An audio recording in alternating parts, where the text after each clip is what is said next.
श्री हरिवंश पुराण श्रवण करने से क्या होता है। श्री हरिवंश पुराण श्रवण का फल बहुत मिलता है। कहा गया है इस ग्रंथ में रुद्र सिद्ध देवगण आदित्य अश्विनी कुमार लोकपाल महर्षि गंधर्व नाग विद्याधर सिद्ध स्वयंभू कात्यायन आदि जो भी कुछ आप देखना चाहेंगे वही सब मिल जाएगा। उपरोक्त सबके प्रतिष्ठान नाम और कर्मादि का गुणानुवाद करने पर तुरंत ही महापाप तक से मुक्ति मिल जाती है। जो मनुष्य संयत और शुद्ध मन से इसको आदि से अंत तक सुनता है वह भव सागर से पार हो जाता है। हे मुनीश्वरों, अब यह कहता हूँ, इसको सुनकर क्या दान देना उचित है। उचित तो यह है कि उस समय पूर्ण भक्ति भाव से जो अपनी सामर्थ्य हो उसी के अनुसार दान दें। फिर अपनी सामर्थ्य भर रत्न दूध देने वाली गाय, आभूषणों से सुसज्जित कन्या, पत्र, स्वर्ण, रजत, वज्रध्वज आदि का दान करना चाहिए। श्रद्धा पूर्वक दी हुई वस्तुओं के कारण दान देने की सभी मनोकामनाएं पूर्ण होती हैं। इसके सुनने से मनोवांछित फल की प्राप्ति होती है। कथा का आरंभ नर नारायण व सरस्वती पूजन के साथ करना चाहिए। श्रोतागण भी शांति पूर्वक इस कथा का श्रवण करें तथा स्थल पर अबोध शिशुओं का प्रवेश वर्जित रखें। कथा श्रवण करने वाले भी उच्च फल प्राप्त करने वाले होते हैं। अत्यंत शुद्ध मन से कथा को श्रवण करना चाहिए। इसी प्रकार कथावाचक को भी अत्यंत शुद्ध भाव से कथा कहना चाहिए।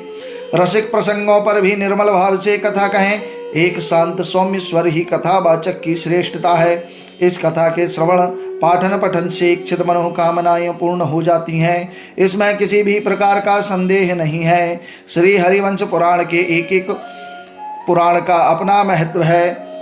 इसका जितनी बार भी पारायण किया जाए उतना ही फल माना जाता है। यह बात स्वयं भगवान श्री कृष्ण ने कही है। सूत जी आगे बोले, हे मुनीश्वरों, अब पारायण का फल सुनिए। प्रथम पारण के समाप्त होने पर ब्राह्मणों को संतुष्ट करने पर अग्निष्ट होम का फल प्राप्त होता है और अंत में श्रोता को स्वर्ग यात्रा के लिए अप्सराओं से परिपूर्ण दिव्य विमान मिलता है। द्वितीय पारण पूर्ण हो जाता है तब सुनने वाले को अतिरात्र का फल मिलता है। वह दिव्य वस्त्रमाला, गंध, अलंकार आदि को धारण कर दिव्ययान के द्वारा देवलोक को प्राप्त होकर देवताओं के लिए भी सम्मानित हो जाता है। तीसरे पारण की समाप्ति पर श्रोता द्वादशाह का फल प्राप्त करता है। इसके फल से उसे देवताओं के समान 10,000 वर्ष तक स्वर्ग का सुख भोगने का अधिकार मिल जाता है। चौथे पारण की पूर्णता पर वाजपेय यज्ञ का फल मिलता है और पांचवें पारण की समाप्ति पर उससे भी दूना फल प्राप्त होता है।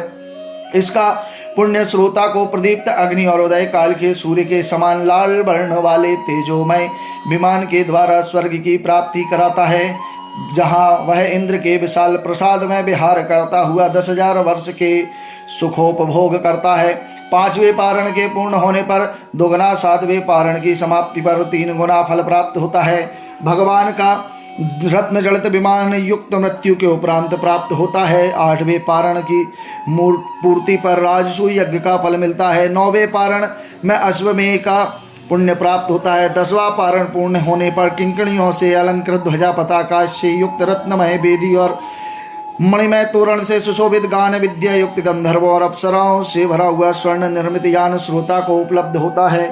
तब श्रोता के मस्तक पर स्वर्णमय और सूर्य के समान तेजोमय मुकुट सुशोभित होता है और दिव्य माला और गंधादि से अनुलोपन किया जाता है। पूर्वक दिव्य मनोहर रूप वाला होकर वह श्रोता देवताओं के लोक में भ्रमण करता है। इस अवसर पर कुछ काल स्वर्ग में विहार करके फिर गंधर्वों द्वारा परिचर्या को प्राप्त आनंद सहित रहता है। फिर इंद्र के समान विधिवत लोकों में भ्रमण करने की शक्ति को प्राप्त करके इच्छित रूप से घूमता और दिव्य वाहनों के मध्य में सुखपूर्वक जीवन व्यतीत करता है। फिर वह सूर्य के भवन में, चंद्रमा भवन में और भगवान शिव के भवन में रहकर अंत में भगवान विष्णु के सायुज्य मोक्ष को हो जाता है। हे मुनीश्वरों, मेरे सब कथन सत्य हैं, इसमें संदेह के लिए किंचित भी स्थान नहीं है। मुनीश्वरों, श्री हरिवंश की कथा के समय प्रत्येक पर्व पर जाति, देश, उत्साह, गौरव, धर्म के अनुसार जो दान देना चाहिए वह बतलाता हूँ। आदि वर्ष के समाप्त होने पर ब्राह्मणों को शक्ति भर दान दो। बात गंध अर्पित करो। मधुयुक्त खीर का भोजन दो। उसमें गुड़ मिश्रित भात का भोजन कराओ। यथा पर्व समाप्त हो तो मादिक और खीर का भोजन दो। फिर बाच पर्व की समाप्ति पर जल से भरे कलश का दान करो। फल फूल आदि विविध प्रकार के पदार्थों से भोजन कराओ। तदंतर जब विराट पर्व समाप्त हो तब उन्हें विधिवत प्रकार के वस्त्रों का दान करो। उद्योग पर्व के पूर्ण होने पर श्रेष्ठ वस्त्र आदि का दान करना चाहिए। फिर द्रोण एक की समाप्ति पर ब्राह्मणों को श्रद्धा सहित भोजन कराओ और उन्हें धनुष बाण एवं तलवार का दान करो। कर्ण पर्व समाप्त होने पर संचित चित्त से ब्राह्मणों को श्रेष्ठ भोजन से तृप्त करो। शाल्य पर्व के समाप्त होने पर मोदक गुण भात आदि के भोजन से ब्राह्मणों को तृप्त करना चाहिए। गदा पर्व के पूर्ण होने पर मूंग मिश्रित अन्न का भोजन कराएं। स्त्री पर्व की पूर्णता पर रत्न प्रदान करें और ऐसिक पर्व के समाप्त होने पर घी मिला हुआ अन्न दें। शांति पर्व की समाप्ति पर हविष्यान तथा अश्वमेधिक पर्व के पूर्ण होने पर सब उपकरणों सहित श्रेष्ठ अन्नदान देना चाहिए। जब आश्रमवासी का पर्व समाप्त हो तब हविष्यान और मूसल पर्व के पूर्ण होने पर चंदन की माला और अनुलेपन सामग्री दें। महाप्रस्थानिक पर्व की संपन्नता पर श्रेष्ठ भोजन दें और स्वर्गारोहण पर्व के समाप्त होने पर हविष्यान्य का आहार करावे।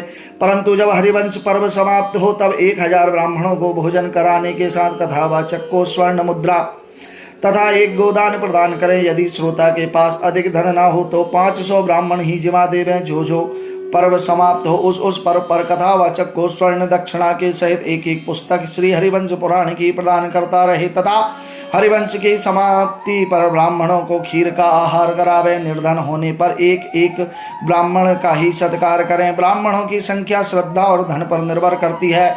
इन उपरोक्त वस्तुओं के अतिरिक्त और कुछ भी देने की इच्छा हो उसे उसी समय दान कर दें। कथावाचक को गुरु के समान भक्ति भाव पूर्वक संतुष्ट करें। तदंतर सब देवताओं तथा भगवान नर नारायण का नाम संकीर्तन करें। यदि श्रोता गंधमाला एवं अन्यान्य उपयोगी पदार्थों के द्वारा ब्राह्मणों को संतुष्ट करे तो उसे अधिरात्र यज्ञ के फल की प्राप्ति होती है। मधुर काष्ठ स्वर वाला और स्पष्ट रूप से वर्ण वाक्यादि के उच्चारण में समर्थ व्यक्ति की कथा वाचने का अधिकारी है। इसलिए ऐसे पुरुष को ही भविष्यादि पर्वों की कथा कहनी चाहिए। जब ब्राह्मण भोजन पूर्ण हो जाए तब कथावाचक को भी भोजन करावे। उसकी विधि सहित पूजा करें, क्योंकि कथावाचक के संतुष्टि होने पर ही सब देवताओं की संतुष्टि होती है। इस प्रकार ब्राह्मणों का विधि पूर्वक वर्ण करें। मुनीश्वरों, आपने मुझसे इस ग्रंथ के वाचने की जो विधि पूछी है वह मैंने आपको बता दी है। आप भी जो व्यक्ति अपने कल्याण की कामना करके श्री हरिवंश पुराण को सुनना चाहते हो उन्हें इसकी श्रवण विधि का पूर्ण पालन करना चाहिए। जो पुरुष परम प्राप्ति की कामना करते हों उन्हें भगवान विष्णु की कथाएं और सनातन श्रुतियों के विशद वर्णनों से युक्त इस महाग्रंथ का सदा श्रवण करना चाहिए, क्योंकि यह ग्रंथ परम पुनीत परम धर्म सभी श्रेष्ठ गुणों का घर होने से सुनने के योग्य है। महर्षि वेदव्यास जी ने स्वयं ही यह कहा है, इस असार संसार में हरिवंश के सुनने से ही सब मनोरथ की प्राप्ति हो सकती है। जो फल सहस्रों अश्वमेध यज्ञ और सैकड़ों वाजपेयी यज्ञ करने से मिल सकता है वह अकेले इस हरिवंश पुराण के सुनने से प्राप्त हो जाता है। हे प्रभु, आप अजर अमर और अनंत हैं। आपकी सगुण निर्गुण स्थूल सूक्ष्म अनुपमेय उपमा से परे और केवल योगियों के लिए ही जानने में योग्य हैं। इसलिए हे विष्णु, हे ईश्वर, हे जगत गुरु, मैं आपकी शरण में हूँ। इस हरिवंश के पारक से सबके कष्ट दूर करो, सबका कल्याण हो तथा सबके मनोरथ पूर्ण हो। एक बार सब मिलकर बोलो भगवान श्री कृष्ण चंद्र की जय।